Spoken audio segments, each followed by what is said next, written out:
Hi hello good evening my dear student. बच्चों आज देखिए आप लोग को इंग्लिश में टेंस पढ़ाने वाले हैं। टेंस की जानकारी आप लोग को एकदम अच्छे तरीके से देंगे। हर बच्चा जो है टेंस से डरता है या कहीं न कहीं उसको टेंस जो है पढ़ने में भी मज़ा आता है।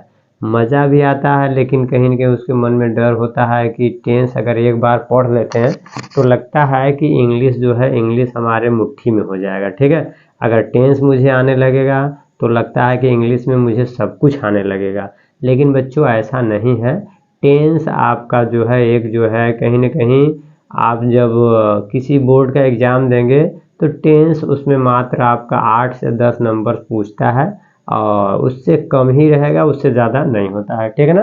तो टेंस की आज जानकारी आप लोग को देंगे, चाहे छोटे बच्चे हों चाहे बड़े बच्चे हों, सबको टेंस पढ़ना एकदम कंपलसरी होता है।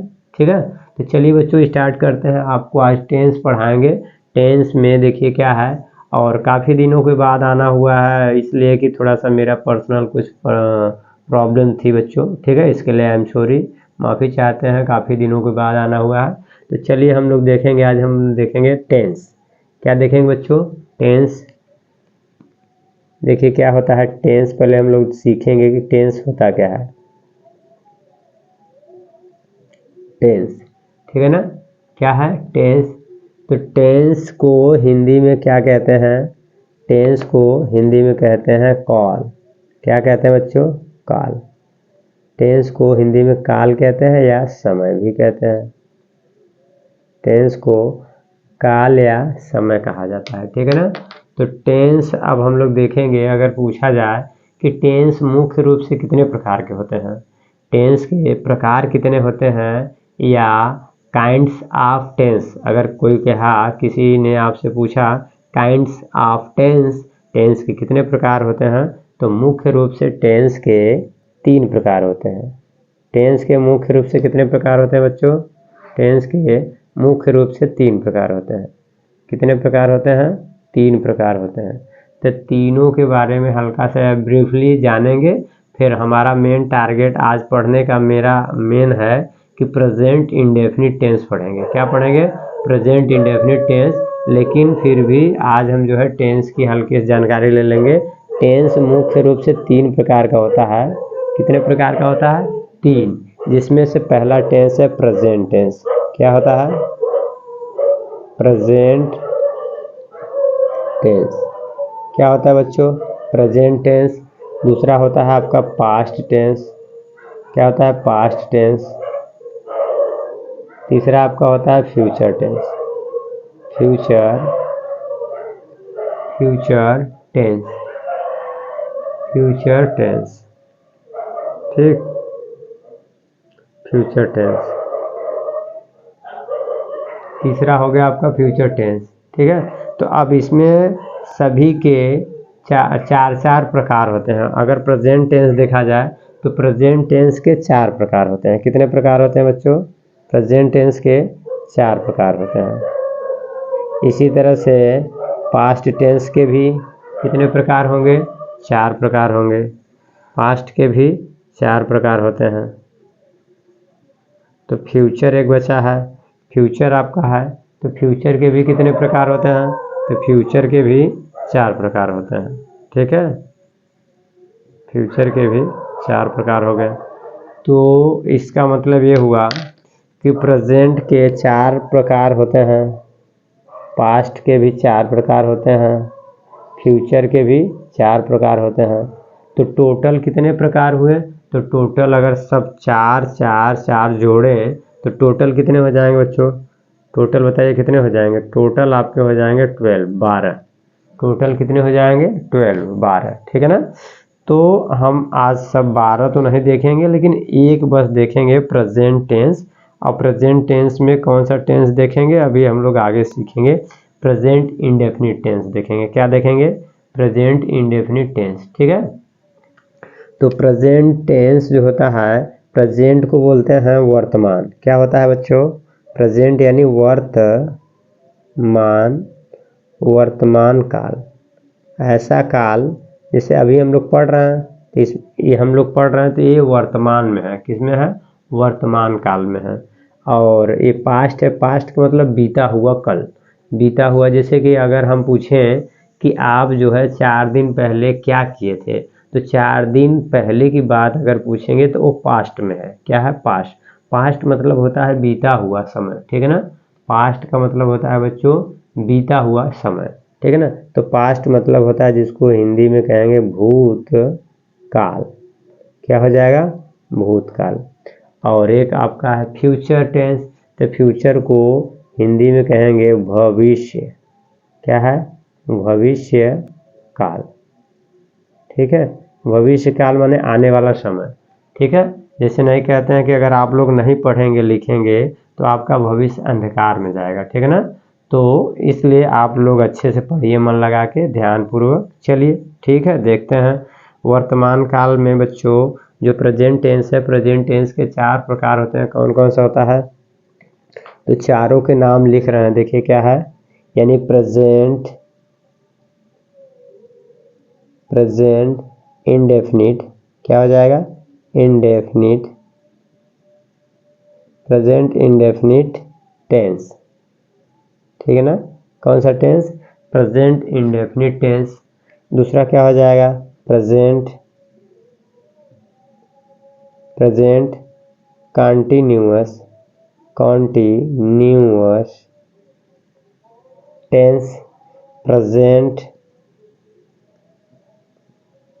Present perfect tense, perfect, present perfect tense. Present perfect, perfect continuous, continuous tense, ठीक है ना। अब टेंस सभी में नहीं लिखे हैं, बस टेंस यहाँ लिखे हैं और बाकी में टेंस नहीं लिखे हैं। तो इसका क्या मतलब हुआ? टेंस ही तो है। प्रेजेंट टेंस में 4 प्रकार का हो गया। एक प्रेजेंट इंडेफिनिट टेंस, दूसरा प्रेजेंट कंटिन्यूअस टेंस, तीसरा परफेक्ट प्रेजेंट परफेक्ट टेंस, चौथा जो आपका हो गया प्रेजेंट परफेक्ट कंटिन्यूअस टेंस। तो 4 हो गए। बताइए हुआ कि नहीं 4, ठीक है ना। तो जब इसमें प्रेजेंट टेंस में 4 हो गए तो इसी तरह से पास्ट में भी 4 होते हैं और इसी तरह से फ्यूचर में भी 4 होते हैं। तो पास्ट टेंस में पहला होता है पास्ट इंडेफिनिट टेंस। कौन सा टेंस?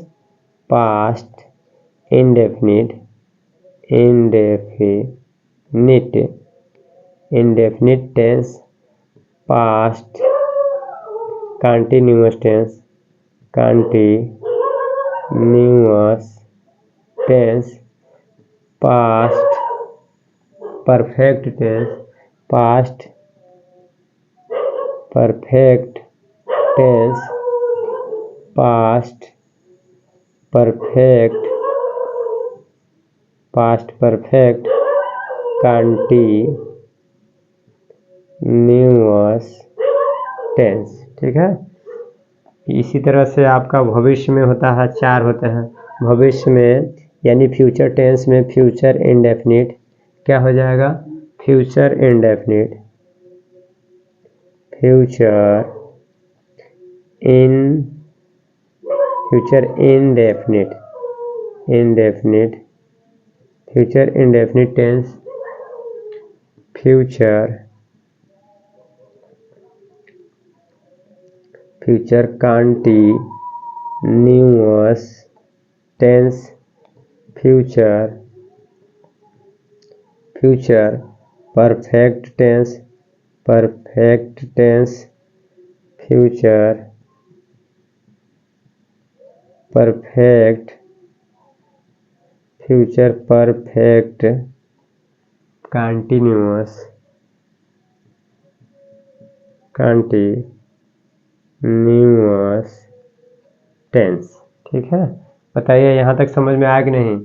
तो 4 4 सभी के हैं, टोटल आपका मिला के हो गया बच्चों 12, ठीक है ना। सभी मिला के हो गए 12। तो यहाँ तक आपको बता दिए हैं। अब हम लोग देखेंगे पहला हमारा है प्रेजेंट इंडेफिनिट टेंस। पहला हम लोग क्या पढ़ेंगे? प्रेजेंट इंडेफिनिट टेंस के बारे में आज पढ़ेंगे और इसी तरह से 12 क्लास लेंगे। 12 क्लास में क्या 12-15 क्लास होगा, 12-15 क्लास में सभी टेंस को पढ़ा देंगे, ठीक है ना। तो चलिए आज हम लोग देखेंगे present indefinite tense. Present indefinite tense,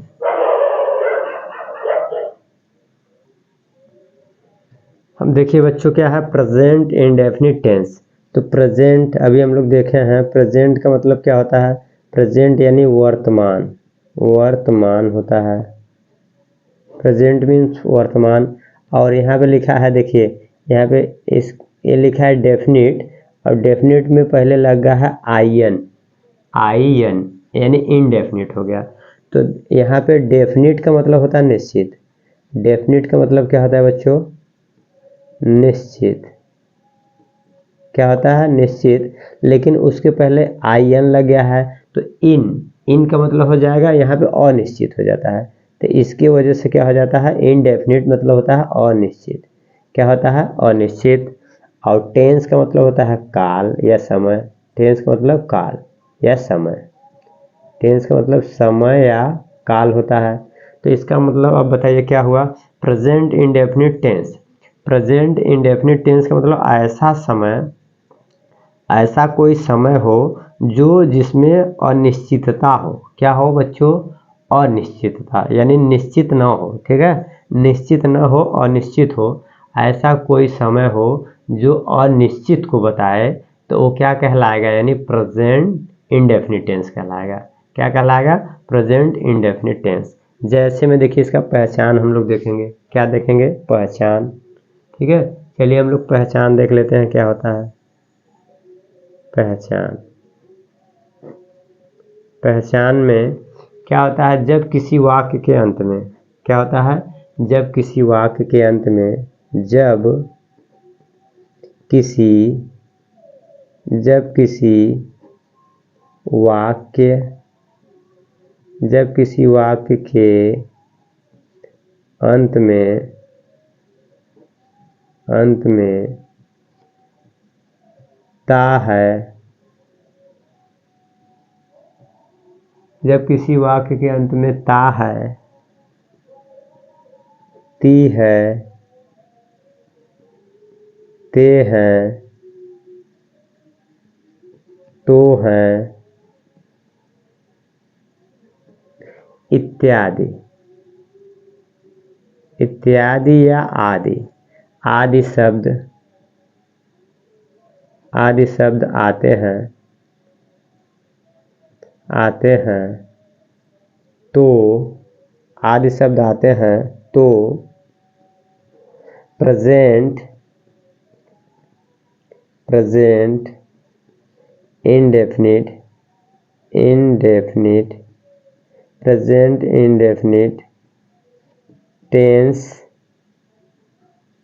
का बोध या पहचान भी लिख सकते हैं, बोध या पहचान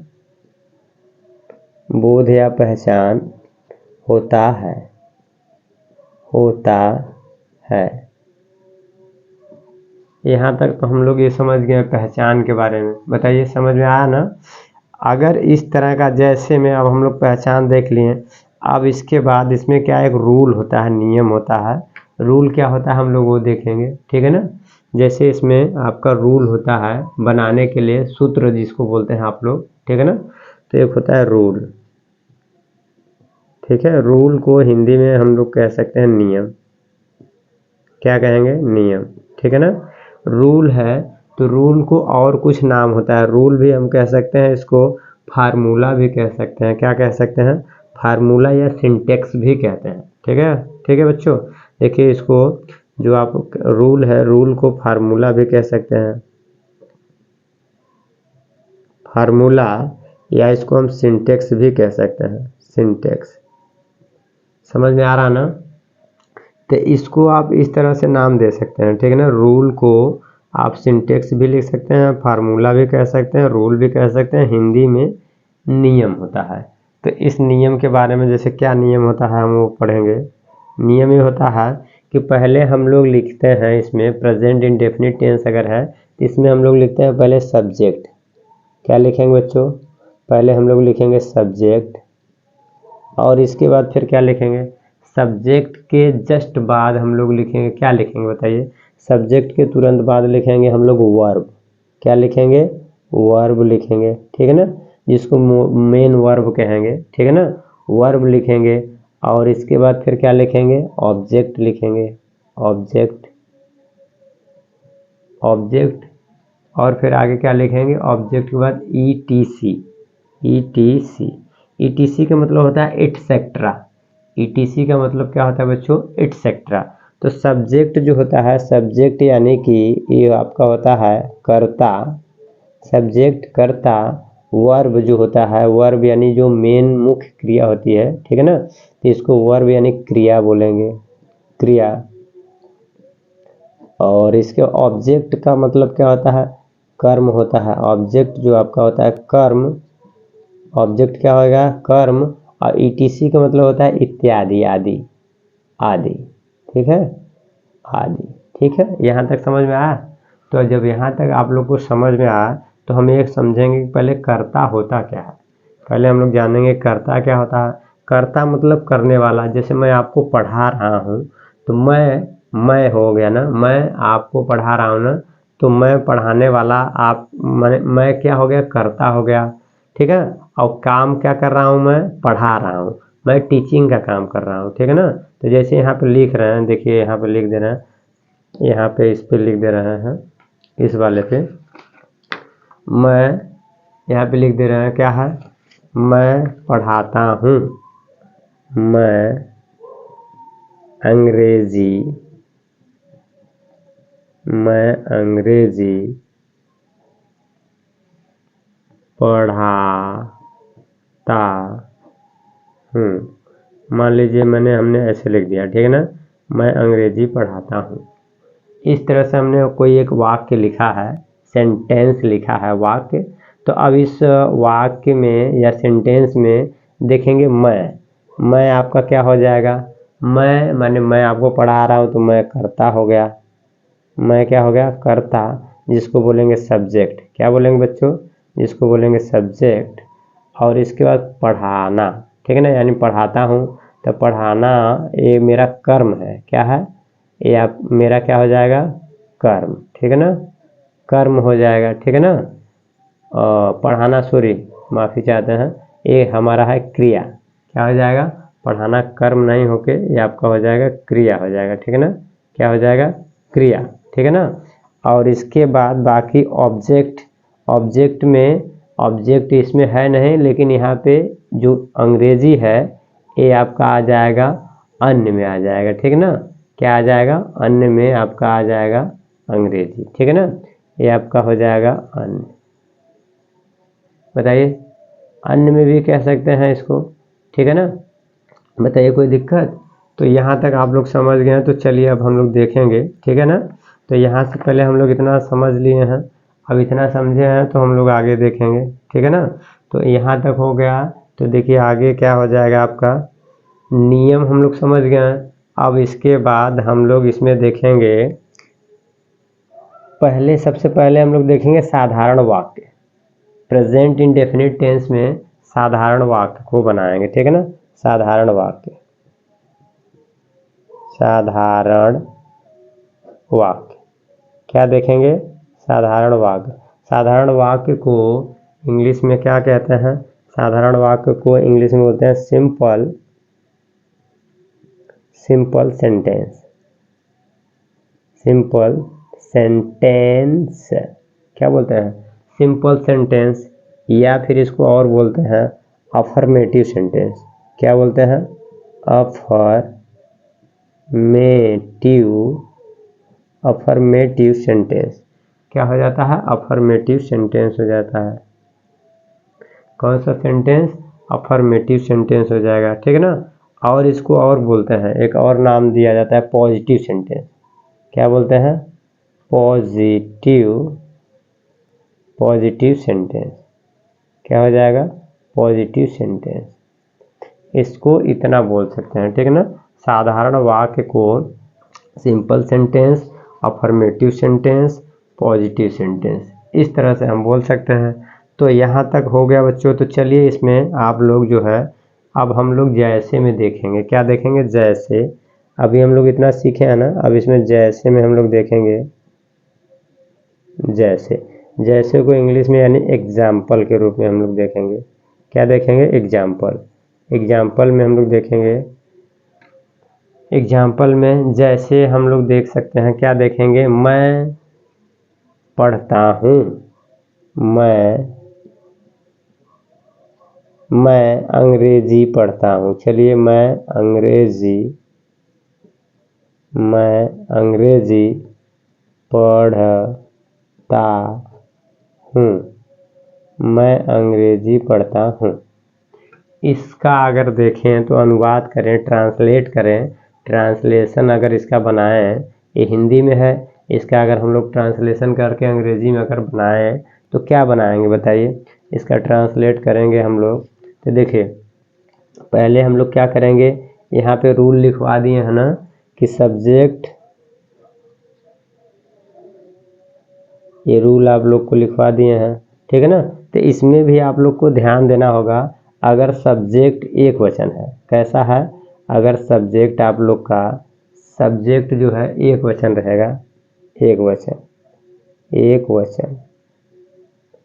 सब्जेक्ट एक वचन है, और इसमें सब्जेक्ट अगर बहुवचन है, बहुवचन।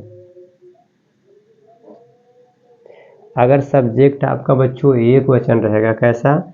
सब्जेक्ट जो है कर्ता एक वचन है, तो इसमें जो है आपका जो वर्ब होगा, ये वर्ब, ठीक है ना, ये आपका वर्ब है। तो जब सब्जेक्ट अगर एक वचन रहेगा, कर्ता यानी एक वचन है, तो वर्ब में यस या ईएस लगा देंगे। क्या लगा देंगे? वर्ब में यस या ईएस जोड़ देंगे। और अगर बहुवचन अगर सब्जेक्ट है, सब्जेक्ट यानी बहुवचन है, ठीक है ना। बहुवचन और एक वचन क्या होता है, ये भी लिख दे रहे हैं। देखिए, बहुवचन में सब्जेक्ट जैसे आपका है आई है, क्या हो जाएगा? आई, वी, यू, दे, और इसी तरह से यानी प्लूरल में है, ठीक है ना। दे हो गया दीज, दोज, क्या हो जाएगा? दोज। और बाकी जैसे एक नाम के अलावा जैसे दो नाम है, तीन नाम है किसी का, तब वहाँ पे ये सब प्लूरल हो जाएंगे। क्या हो जाएंगे? प्लूरल यानी बहुवचन। क्या हो जाएंगे बच्चों? बहुवचन हो जाएंगे। तो बहुवचन के साथ जो है यानी वर्ब की फर्स्ट फॉर्म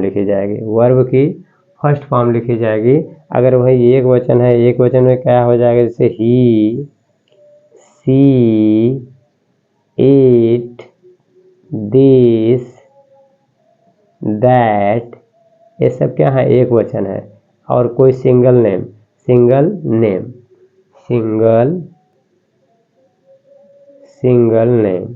कोई सिंगल नेम है, तब ये सब क्या है? ये सब हमारा एक वचन है। तो इसके साथ क्या करेंगे? वर्ब में यस या यस लगा के तब बनाएंगे। जैसे में देखिए लिखा है, मैं अंग्रेजी पढ़ता हूँ। क्या करता हूँ मैं अंग्रेजी पढ़ता हूँ, तो मैं का अंग्रेजी बनाएंगे तो आई देखिए क्या है बच्चों, आई जो है हमारा बहुवचन में आता है। आई किस में आएगा? बहुवचन में। तो अब इसमें क्या करेंगे?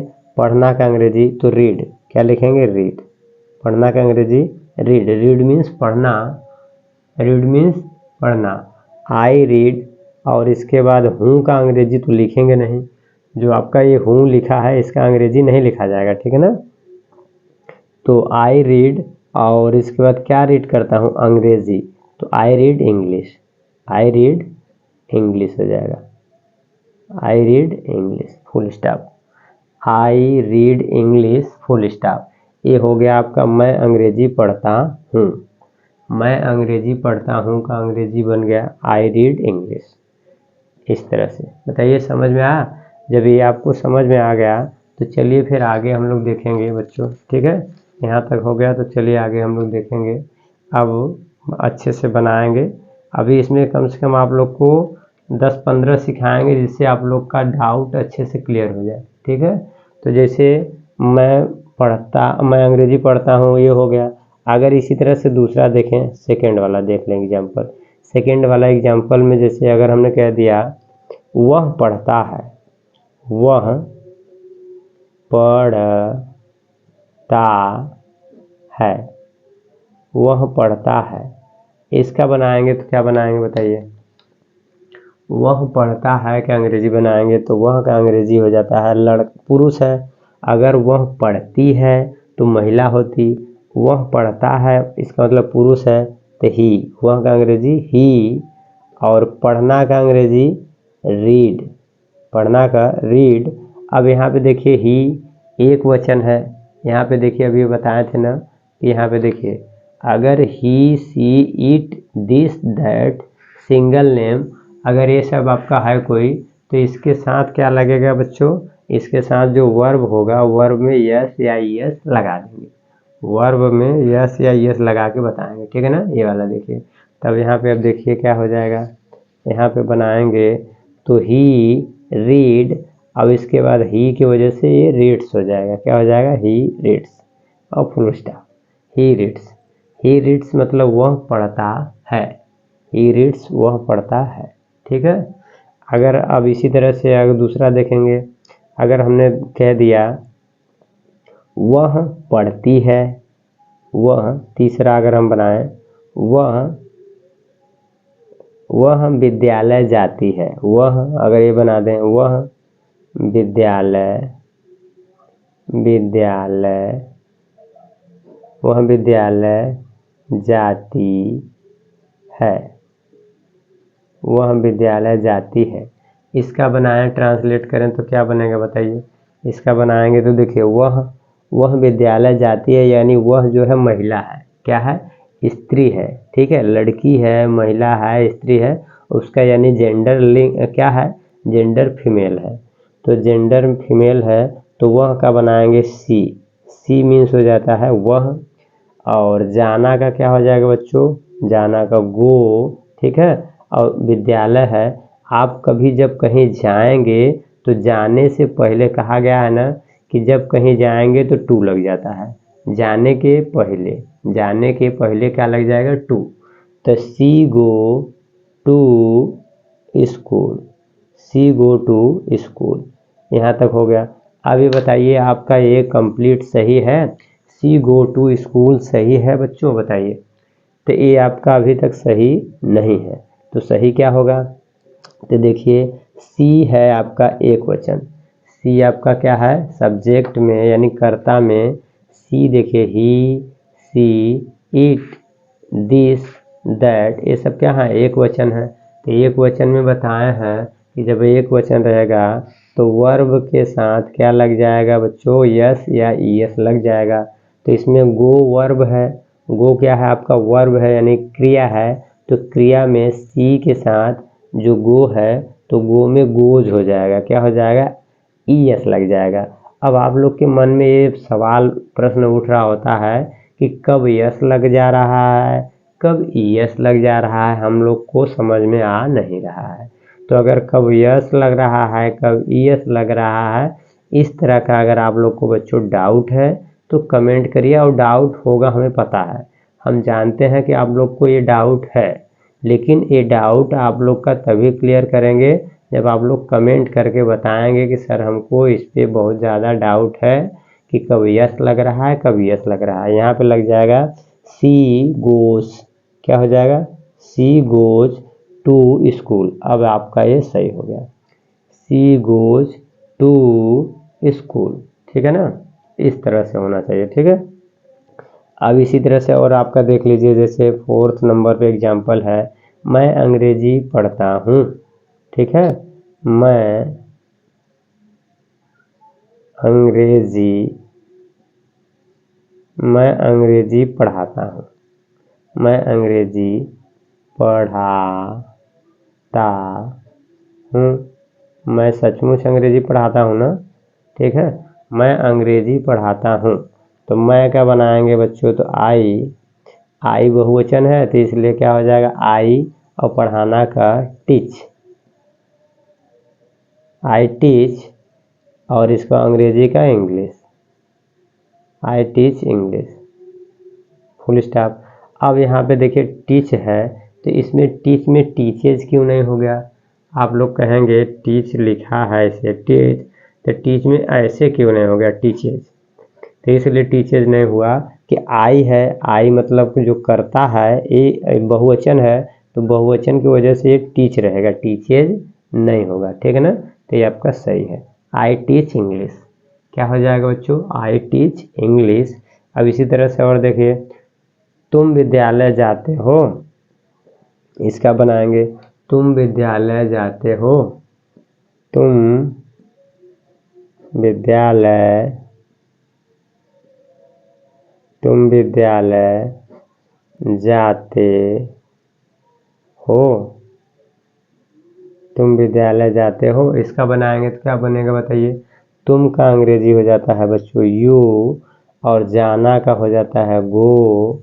यहाँ पे देखिए यू बहुवचन है तो इसलिए गो लगेगा। अगर यू यहाँ पे अगर सिंगुलर होता तो ये चेंज हो जाता, गो में गोज हो जाता, गो यानी GOES हो जाता, लेकिन यहाँ यू है तो इसलिए गो, यू गो। और जाने से पहले क्या लग जाता है बच्चों, टू, पहले बताए थे ना, जाने से पहले क्या लग जाएगा, टू।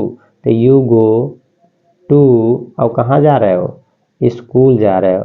खास करके बच्चों को स्कूल जाने में बहुत सारी समस्याएं होती हैं, तो यू गो टू स्कूल, ठीक है ना, ये आपका कंप्लीट हुआ, ठीक है।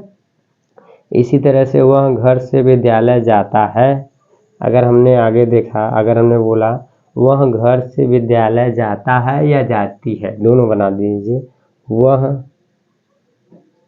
घर से विद्यालय, घर से विद्यालय जाती है। अगर जाती है तो यहाँ मतलब ये वह क्या हो गया, कोई स्त्री है, महिला है, लड़की है। लेकिन अगर जाता होता, जाता है तो पुरुष हो जाता, ठीक है ना। तो यहाँ पे वह है यानी कोई महिला है, स्त्री है, ठीक है ना। तो वह का अंग्रेजी क्या हो जाएगा बच्चों, वह का अंग्रेजी हो जाएगा सी। क्या हो जाएगा, सी, ठीक है, क्या हो जाएगा सी। और जाना का अंग्रेजी सी की वजह से गोज हो जाएगा, क्या हो जाएगा, सी की वजह से गोज, सी गोज, क्या हो जाएगा, सी गोज, ठीक है। और कहाँ जा रही है, विद्यालय, सी गोज टू, बताया थे ना जाने से पहले टू लग जाएगा, she goes to school, she goes to school. अब कहाँ से जा रही है, स्कूल तो जा रही है लेकिन कहाँ से, घर से। तो घर से, जैसे यहाँ पे देखिए ए है, ये बी है, ठीक है। अब यहाँ पे क्या है कि अगर यहाँ से कोई यहाँ जा रहा है, ठीक है ना, यहाँ से निकल के यहाँ पहुँच रहा है, तो जहाँ पहुँचते हैं उसके पहले लग जाता है टू, पहुँचने से पहले क्या लग जाएगा, टू। और जहाँ से निकल रहे हैं वहाँ लगेगा फ्रॉम, क्या लग जाएगा बच्चों, फ्रॉम। तो घर से निकलेंगे, जैसे मान लीजिए ये घर है, ये घर है और ये विद्यालय है, ठीक है ना। तो जब घर से निकलेंगे तो फ्रॉम, फ्रॉम का मतलब होता है दूर होना, फ्रॉम का मतलब दूर होना। और जहाँ पहुँच रहे हैं उसके पहले टू लगाते हैं, टू का मतलब होता है किसी के नज़दीक पहुँचना। जब नज़दीक पहुँच रहे हो, विद्यालय के नज़दीक पहुँच रहे हो तो टू लगा देंगे, और जहाँ से निकल रहे हैं उसके पहले क्या लगा देंगे, फ्रॉम, ठीक है।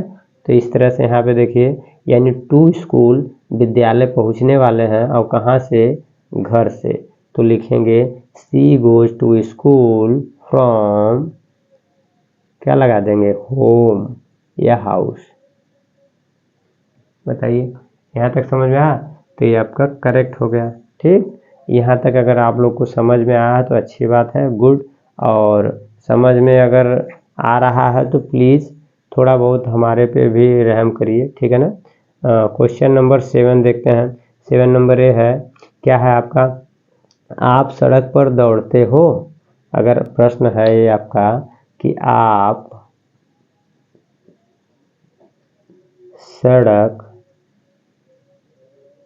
पर दौड़ते हो, आप सड़क पर दौड़ते हो, इस तरह का प्रश्न है। तो अगर इसका आंसर हम लोग बनाएं, ट्रांसलेट करें तो क्या बनाएंगे, आपका अंग्रेजी हो जाएगा यू, क्या हो जाएगा, यू। तुम का भी अंग्रेजी यू होता है, आपका भी अंग्रेजी यू होता है। और दौड़ना, दौड़ना का यानी रन, रन मीन्स दौड़ना, तो यू रन, यू रन, और इसके बाद कहाँ आप दौड़ तो रहे हैं लेकिन कहाँ दौड़ रहे हैं, सड़क पर, तो you run on the road, क्या हो जाएगा, on the road, on the road, full stop. ठीक है, you run on the road.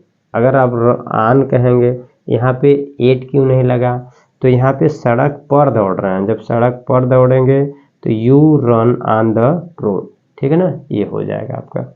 इसी तरह से और देख लीजिए 2-4 बच्चों, ठीक है ना, 2-4 और देख लेते हैं, इसके बाद फिर कंप्लीट करते हैं। ठीक है ना, प्रेजेंट इंडेफिनिट इस तरह से हो जाएगा। प्रेजेंट इंडेफिनिट का साधारण, अभी नेगेटिव रह गया है, इंट्रोगेटिव रह गया है। इंट्रोगेटिव में 2 टाइप्स के होते हैं, तो ये सब बताएंगे। पहले अगर आप लोग को ये अच्छा लग रहा है, मुझे इसका जो है कहीं ना कहीं कुछ आप लोग रिस्पांस दीजिए कि हाँ मुझे समझ में आ रहा है, और तो फिर आगे और बताएंगे इस तरह से और अच्छे तरीके से, बेटर तरीके से बताने की कोशिश करेंगे। अब देखिए क्या है, वह बाजार जाती है, क्या है, वह 8 नंबर पे जैसे अगर हम लोग देखें, वह बाजार जाती, अगर जाता है तब भी हो जाएगा, जाती है तब भी थोड़ा सा बस चेंज आएगा। जैसे वह बाजार जाती है, तो वह के लिए सी लग जाएगा, क्या लग जाएगा बच्चों, सी। अगर वह बाजार जाता है तो ही लग जाता, क्या लग जाता, ही, लेकिन यहाँ पे क्या हो जाएगा, सी। तो सी गोज टू बाजार यानी market, she goes to market, क्या हो जाएगा, सी गोज टू मार्केट। अगर वह बाजार जाता है होता तो यहाँ पे ही हो जाता, क्या हो जाता, तो सी के स्थान पे ही हो जाता, बाकी सब जो है सेम रहता। ठीक है ना, इस तरह से। तो ये आपका हो गया। आगे और देख लेते हैं। आगे देखिए क्या है, आप मुझे अंग्रेजी पढ़ाते हो, 9 नंबर पे है, आप मुझे अंग्रेजी